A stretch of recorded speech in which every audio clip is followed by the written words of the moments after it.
अभी जो हम लोग का सीरीज चल रहा वो चल रहा object oriented programming using C sharp. और आज हम लोग बात करने वाले हैं अबाउट इनहेरिटेंस।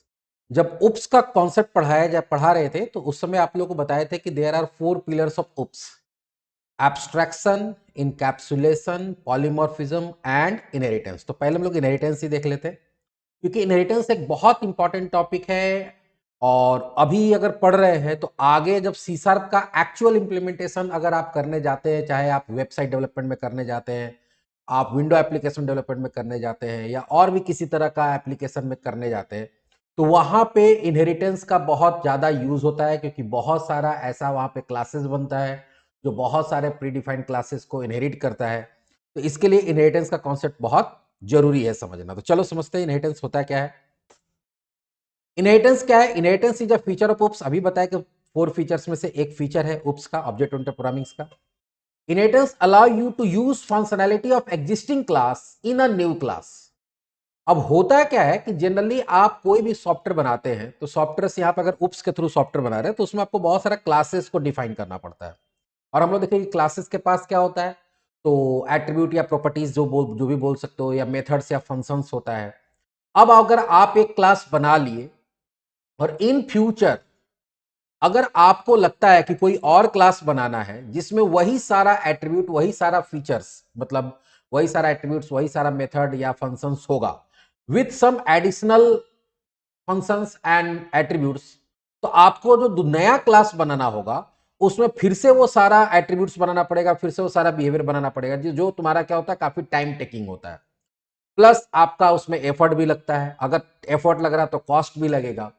तो इनहेरिटेंस का एक बहुत अच्छा फायदा यह है कि अगर आपके पास एक क्लास बना हुआ है और आपको कोई दूसरा क्लास बनाना है, और जो पहले क्लास के अंदर एट्रीब्यूट बिहेवियर है या जो स्ट्रक्चर है वही दूसरे क्लास में भी यूज करना है, चाहे तो सेम टू सेम या विथ सम एडिशनल कैपेबिलिटी, तो वहां पर हम लोग इनहेरिटेंस कर सकते हैं। इनहेरिटेंस से फायदा क्या होता है? जैसे मान लो एक क्लास बना दिए ए, अब उसके पास 3 प्रॉपर्टी है और सपोज 2 वेरिएबल है, आप इसको यूज कर रहे थे।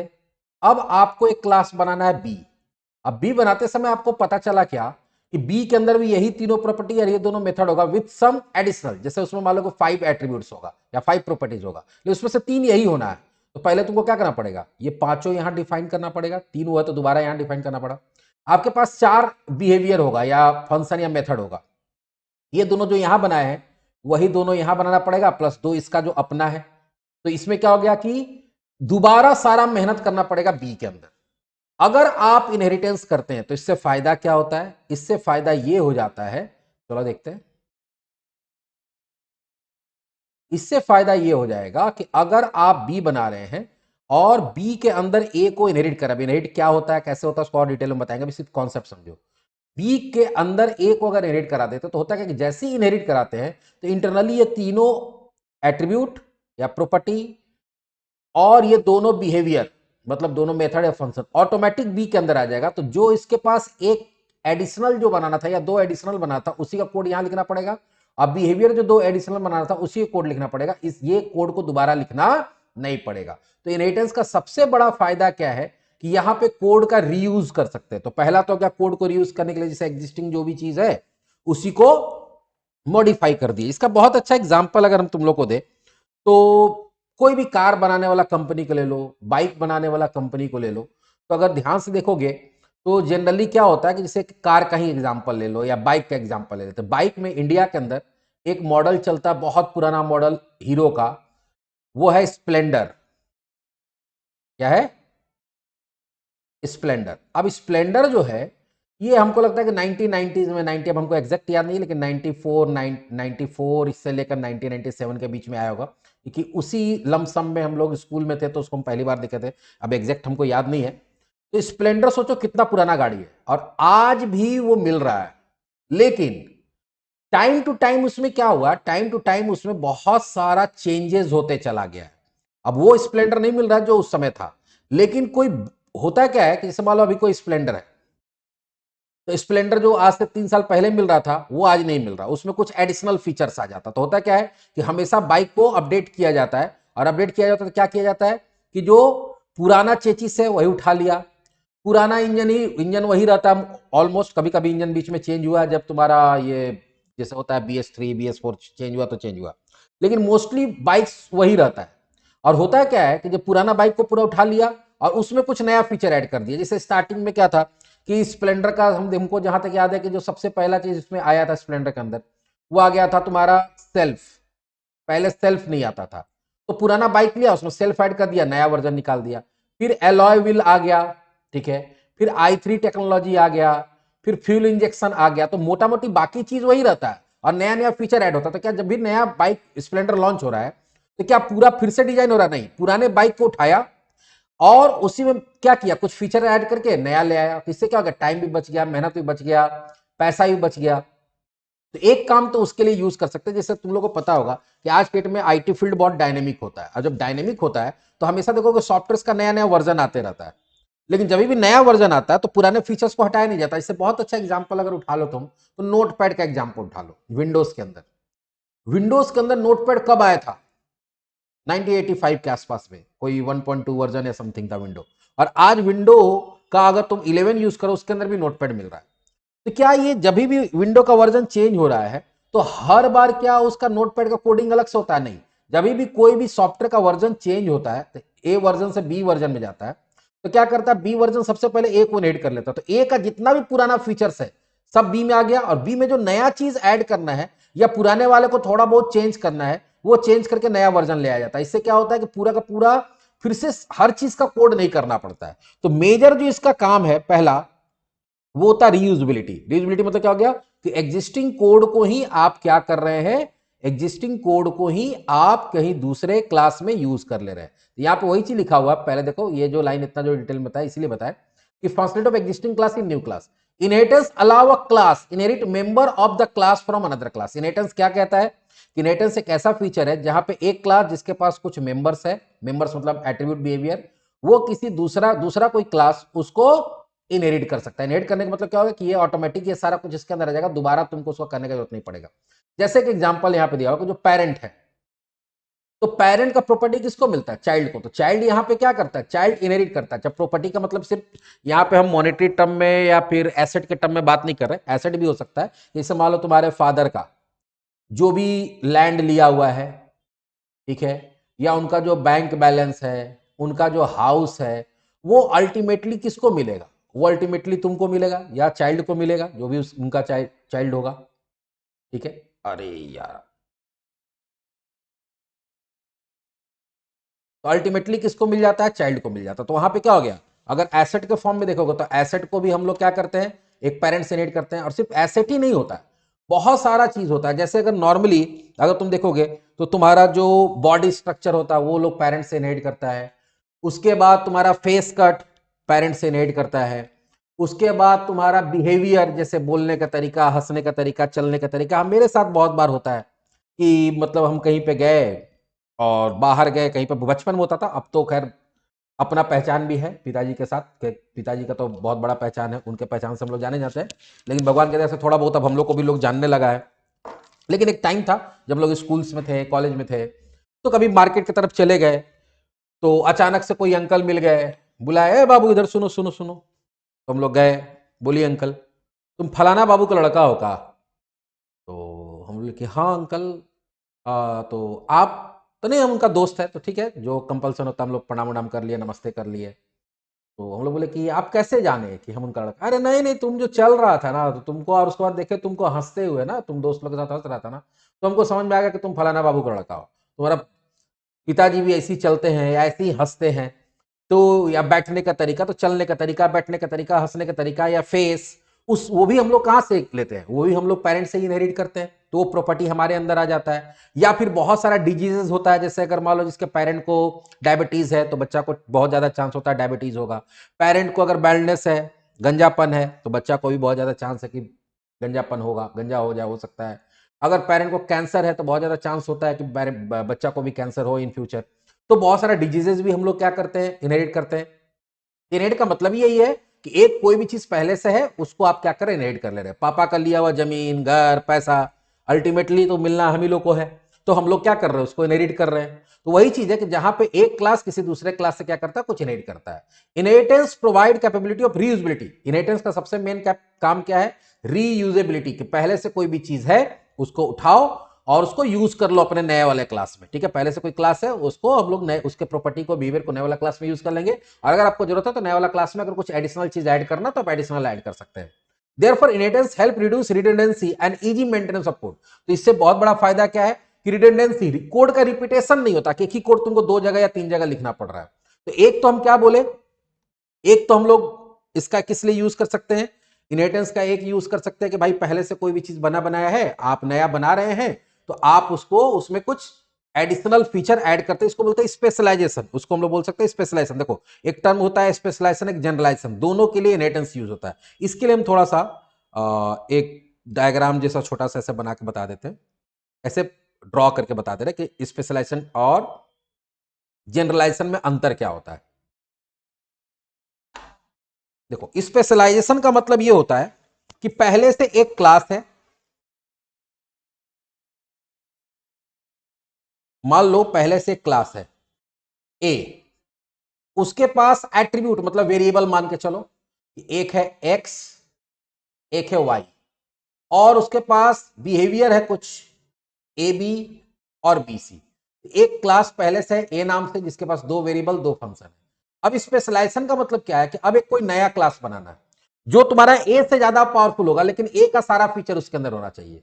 तो सबसे पहले क्या करेगा, ए को इनहेरिट कर लेगा। जैसे ही ए को इनहेरिट करेगा तो इसके अंदर एक्स वाई और ए बी और बी सी दोनों इसके अंदर आ जाएगा। और स्पेशलाइजेशन का मतलब क्या होगा कि इसके पास अपना कुछ होगा। जैसे मान लो इसके पास एक जेड नाम का एट्रीब्यूट होगा और एक ए नाम का बिहेवियर होगा। तो अब क्या हो गया कि जब बी का ऑब्जेक्ट बनाएंगे हम लोग, तो जनरली किसी भी क्लास का ऑब्जेक्ट बनाते हो तो उसके मेंबर का कॉपी आता है, तो एक्स वाई का कॉपी आना चाहिए ए का बनाएंगे तो, और ए बी बी सी का कॉपी आएगा। लेकिन जब बी का ऑब्जेक्ट बनाएंगे तो उसमें क्या होगा, जेड का और ए का तो आएगा ही आएगा, प्लस उसके अंदर एक्स वाई और ए बी और बी सी का भी आ जाएगा। मतलब बी टू जो है उसको क्या किया गया, ए का सारा फीचर ले लिया गया और उसको अपना कुछ फीचर देकर उसको स्पेशलाइज कर दिया गया। बात समझ में आ रहे हो? जैसे मोबाइल में भी होता है, देखते हो क्या होता है कि मोबाइल में अगर देखोगे तो ऑलमोस्ट जितना भी कंपनी बनाता है फोन, चाहे सैमसंग बना रहा है, मोटरोला बना रहा है, एप्पल ही बना रहा है, तो क्या करता है कि देखो तो फोन ऑलमोस्ट सेम ही। जैसे सैमसंग का देखोगे अगर 10-12 हजार से शुरू करो, अगर 20 हजार तक जाओगे तो 15 ठो मॉडल मिलेगा, लेकिन सब में क्या है, लगभग देखो देखने में एक ही जैसा लगेगा। बस किसी में क्या है, 2 कैमरा है, किसी में 3 कैमरा है, किसी में बैटरी थोड़ा ज्यादा है, किसी में कुछ ज्यादा है, लेकिन ऑलमोस्ट बाकी चीज सेम है। तो क्या किया गया कि एक बेसिक मॉडल बना दिया जाता है, इसमें बेसिक मदरबोर्ड डाल दिया गया, प्रोसेसर डाल दिया गया, रैम डाल दिया गया, और अब अलग अलग मॉडल बनाया। और सारा मॉडल क्या कर रहा, वो बेसिक चीज को ले लेता है और उसमें अपना एडिशनल फीचर डाल देता है और अलग अलग मॉडल बन जाता है। तो यहां पे जब बी का ऑब्जेक्ट बनाएंगे, एक ऑब्जेक्ट बनाएंगे तो एक्स वाई और ये दोनों जाएगा, लेकिन बी का जब ऑब्जेक्ट बनाएंगे तो बी क्योंकि ए को इनहेरिट किया हुआ है तो उसके ऑब्जेक्ट के अंदर X Y Z A B B C और ए तीनों आ जाएगा। तो इसको बोलते हैं स्पेशलाइजेशन, कि पहले से कुछ चल रहा है, हम नया कुछ लाते हैं विद सम एडिशनल फीचर, और पुराना वाला फीचर भी उसमें रहेगा, तो कुछ स्पेशल फीचर के साथ वो आ गया। तो एक तो उसमें यूज होता है। दूसरा जो इनहेरिटेंस यूज होता है जनरलाइजेशन। अब जनरलाइजेशन क्यों होता है वो समझो, जनरलाइजेशन का मतलब क्या है।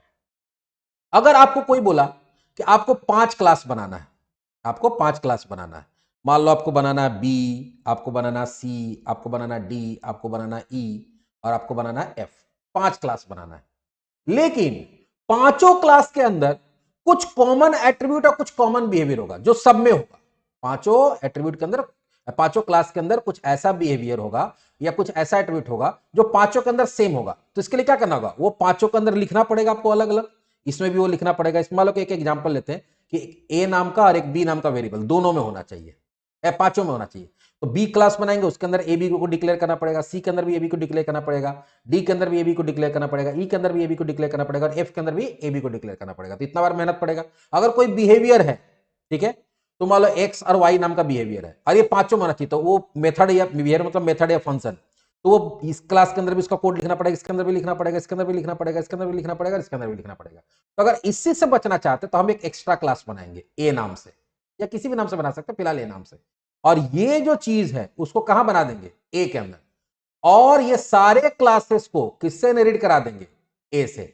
हम क्या बताए थे कि जैसी कोई क्लास किसी क्लास को इनहेरिट करता है तो उसका सारा मेंबर किसके अंदर आ जाता है, इसके अंदर आ जाता है। तो आप इसको एक बार यहां लिखे और ये सबके अंदर आ गया।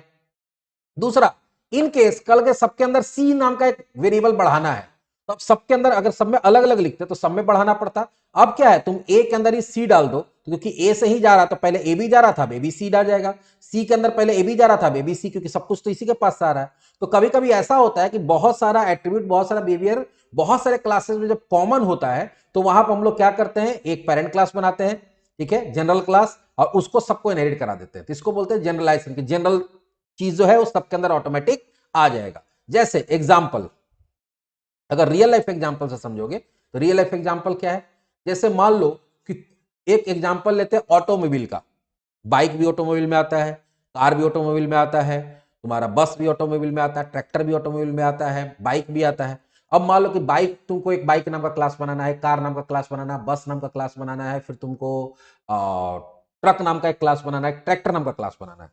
तो अब देखो जितना भी ये क्लासेस है, सबके पास कुछ कॉमन एट्रीब्यूट होगा। कॉमन एट्रीब्यूट क्या होगा, तो जितना भी व्हीकल्स होगा, चाहे कार है, बस है, सबका पे एक नंबर होगा, होता है ना, बाइक का नंबर, कार का नंबर होगा, वो हो सकता है। दूसरा, सबके पास मॉडल नंबर होगा, कौन से मॉडल का बाइक है, कौन से मॉडल का कार है। तीसरा, ये अभी एट्रीब्यूट की बात कर रहे हैं, तीसरा क्या होगा कि सारे कार के पास, सारे व्हीकल के पास कुछ ना कुछ कलर होगा, सारे के पास नंबर ऑफ टायर्स होगा कि कितना टायर सबके अंदर है, तो नंबर ऑफ टायर्स नाम का वेरिएबल सबके अंदर होगा।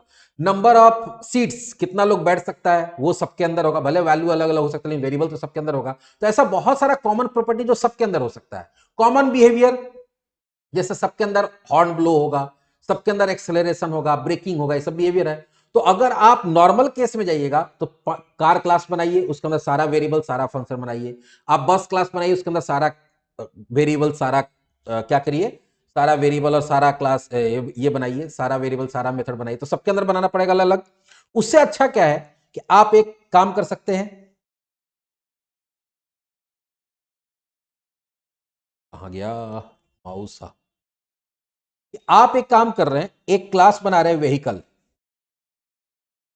और जो कॉमन एट्रीब्यूट ऑफ बिहेवियर है, जैसे कि हम बोले कि व्हीकल नंबर, या व्हीकल नंबर हो गया, व्हीकल का कलर हो गया, मॉडल नंबर हो गया, नंबर ऑफ सीट हो गया, नंबर ऑफ टायर हो गया, इंजन कैपेसिटी हो गया, चेचिस नंबर हो गया, इंजन नंबर हो गया, वो तो सब में होगा। वो सबको कहां बना देंगे, वो सारा वेरिएबल व्हीकल के अंदर बना देंगे। जो एक्सेलरेशन, फिर तुम्हारा ब्रेकिंग, हॉर्न ब्लोइंग, या जो भी कॉमन फीचर्स है उसका फंक्शन कहां बना दिए, यहां पे। और उसके बाद हम लोग क्या करेंगे, बहुत सारा क्लास बनाएंगे, जैसे कार बना लिए, उसको व्हीकल से इनहेरिट करा लिए, बाइक बना लिए, उसको भी व्हीकल से इनहेरिट करा लिए, बस बना लिए, उसको भी व्हीकल से बना लिए, ट्रक बना लिए, उसको भी व्हीकल से इनहेरिट करा लिए, फिर मान लो ट्रैक्टर बना लिए, उसको भी क्या कर लिए, व्हीकल। तो जितना भी चीज यहां पे कॉमन था वो सबके अंदर आ जाएगा। तो मेरा टाइम सोचो कितना बचेगा, मेहनत कितना बचेगा। और कल गए कोई कॉमन और भी चीज सब में ऐड करना, तो खाली व्हीकल में ऐड कर दो, सब में आ जाएगा। इसलिए एक लाइन के लिए हम इतना चीज बताएं कि जो लास्ट लिखा कि इजी मेंटेनेंस ऑफ कोड, कोई भी चीज को ऐड करना या कोई भी चीज को हटाना, कॉमन चीज को, तो या तो व्हीकल में डाल दो तो सब में आ जाएगा, और व्हीकल हटा दो तो सबसे हट जाएगा, तो आसानी से उसको मेंटेन किया जा सकता है। तो इनहेरिटेंस का बहुत सारा काम है। एक मोटा मोटी दो मेजर काम समझो, एक पहले से क्लास बना हुआ है, नया कोई क्लास बनाना है, उसमें तुमको क्या करना है, वही फीचर जो तुम्हारा नए पुराने वाला में है वो सारा फीचर्स नए वाला में चाहिए विद सम एडिशनल फीचर्स। तो हम लोग क्या करेंगे, पुराने वाले को नए वाले क्लास में ऐड करा देंगे। तो पुराने वाला का कोड आपको दोबारा लिखने का जरूरत नहीं पड़ेगा, सिर्फ जो नया फीचर है उसको ऐड कोड लिखना पड़ेगा। पहला फायदा ये हो गया। और दूसरा कि अगर कॉमन स्ट्रक्चर है क्लास का, ठीक है, और उस हो सकता नहीं कि कॉमन कुछ है, वो है कार में, सबका कार का बाइक का कुछ कॉमन है, कुछ एडिशनल है, तो कॉमन वाला यहां लिख दिए, सब में इनहेरिट कर दिए, सब में ऑटोमेटिक आ गया। और जो एडिशनल कार वाला वो कार में लिख दिए, एडिशनल बाइक वाला वो बाइक में लिख दिए, एडिशनल बस वाला बस में लिख दिया, एडिशनल ट्रक वाला ट्रक में लिख दिया, एडिशनल ट्रैक्टर वाला ट्रैक्टर में लिख दिए। इससे मेरा फायदा क्या हो गया कि मेरा टाइम बचेगा, मेहनत बचेगा, एफर्ट बचेगा, कॉस्ट बचेगा। तो बहुत ज्यादा पावरफुल फीचर है ये इनहेरिटेंस, जो कि तुमको उप्स में मिलता, उप्स के पहले नहीं मिलता था। तो देखो यहाँ पे वही चीज है, कोड रीयूजेबिलिटी, जो भी हम बताएं कि कोड को आसानी से रीयूज कर सकते हैं, एक जगह लिख के अलग अलग क्लासेस में यूज के लिए इनहेरिट करा के। इंप्रूव मेंटेनेबिलिटी, कभी भी कोई भी चीज ऐड करना है नया, तो एनिमल में ऐड करिए तो डॉग कैट दोनों में चला जाएगा, एनिमल से हटाई दोनों से हट जाएगा। और support hierarchical classification, make program structure more logical, easier to understand. ऐसे करते तो समझ में भी आता है कि हाँ ये एनिमल है, एनिमल का दो फॉर्म है। तो एक हायरार्की में क्लासेस को आप अरेंज करके रख सकते हैं जिसको आसानी से समझा जा सकता है। ये हो गया नीड फॉर इनहेरिटेंस। अब कभी भी इनहेरिटेंस करते हैं, अभी आज इंट्रोडक्शन बता देते हैं, प्रैक्टिकल आगे बताएंगे। तो कभी भी जब आप इनहेरिटेंस करते हैं तो दो कॉन्सेप्ट आता है। अभी हम क्या बोल रहे हैं कि एक क्लास किसी दूसरे क्लास को इनहेरिट करेगा, तो जब भी इनहेरिटेंस होगा तो वहां कम से कम दो क्लास का जरूरत पड़ता है।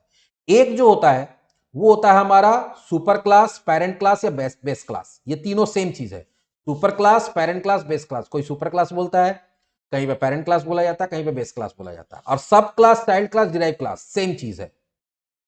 अगर आप सुपर वर्ड यूज कर रहे हैं तो सुपर का सब होगा, पेरेंट का चाइल्ड होगा और बेस का डिराइव होगा। ये पेयर में यूज होता है, सुपर सब, पेरेंट चाइल्ड, बेस डिराइव। अब सुपर क्लास किसको बोलते हैं, इसे हम बार बार कह रहे हैं कि एक क्लास जो होगा वो अपना मेंबर और अपना बिहेवियर, मतलब अपना मेंबर मतलब अपना एट्रीब्यूट बिहेवियर किसी दूसरे क्लास को देगा। तो जो क्लास अपना मेंबर बिहेवियर दे रहा है, मेंबर मतलब मेंबर जो दे रहा है, बिहेवियर प्रॉपर्टी दे रहा है, उसको हम लोग सुपर क्लास, पेरेंट क्लास या बेस क्लास बोलते हैं। और जो ले रहा है वो क्या होता है, सब क्लास, चाइल्ड क्लास या डिराइव क्लास। जैसे अगर इसमें देखोगे तो व्हीकल क्या हो गया, सुपर क्लास, पेरेंट क्लास या बेस क्लास। और कार, बाइक, बस, ट्रक, ट्रैक्टर, ये क्या हो गया, ये हो गया मेरा चाइल्ड क्लास, ठीक है, या फिर हमारा सब क्लास या फिर हमारा डिराइव क्लास। तो जब भी इनहेरिटेंस होगा मिनिमम दो क्लास का जरूरत पड़ता है, एक बेस और एक डिराइव, या एक पेरेंट या एक चाइल्ड, या एक सुपर और एक सब। सुपर, पेरेंट, बेस देता है और लेने वाला कौन हो गया, सब, चाइल्ड, डिराइव। हमारे पेरेंट जो हो गए वो सुपर क्लास, पेरेंट क्लास या बेस क्लास हो गया। हम लोग जो प्रॉपर्टी लेने वाले हो गए वो सब, चाइल्ड, डिराइव हो गया। आगे जाके हम लोग का प्रॉपर्टी जो हम लोग का बच्चा लेगा तो उसमें हम लोग पेरेंट या बेस या सुपर हो जाएंगे, और हमारा बच्चा का तक हमारा जो प्रॉपर्टी जाएगा वो बच्चा क्या हो जाएगा, वहां पे सब, चाइल्ड और डिराइव क्लास हो जाएगा। तो पेरेंट क्लास किसको बोलते हैं, is a class that provide its member very members, मतलब क्या, variable methods to the sub class. जो दे रहा है वो सुपर क्लास, पेरेंट क्लास या बेस क्लास हो गया, और जो ले रहा है सब, चाइल्ड, डिराइव क्लास क्या होता है, is a class that inherit members of super class. Super class से जो मेंबर्स ले रहा है, मतलब वेरिएबल मेथड्स ले रहा है, वो क्या कहलाता है, वो कहलाता है हमारा सब क्लास, चाइल्ड क्लास या डिराइव क्लास। तो चलिए आज हम लोग देखें इंट्रोडक्शन टू इनहेरिटेंस। इनहेरिटेंस क्या है, क्यों जरूरी है, उसका नीड फॉर इनहेरिटेंस, और सब सुपर क्लास और सब क्लास। अगला टॉपिक हम लोग देखेंगे टाइप्स ऑफ इनहेरिटेंस, इनहेरिटेंस कितने तरह का होता है। तो चलिए मिलते हैं नेक्स्ट क्लास, नेक्स्ट वीडियो में, नेक्स्ट क्लास में।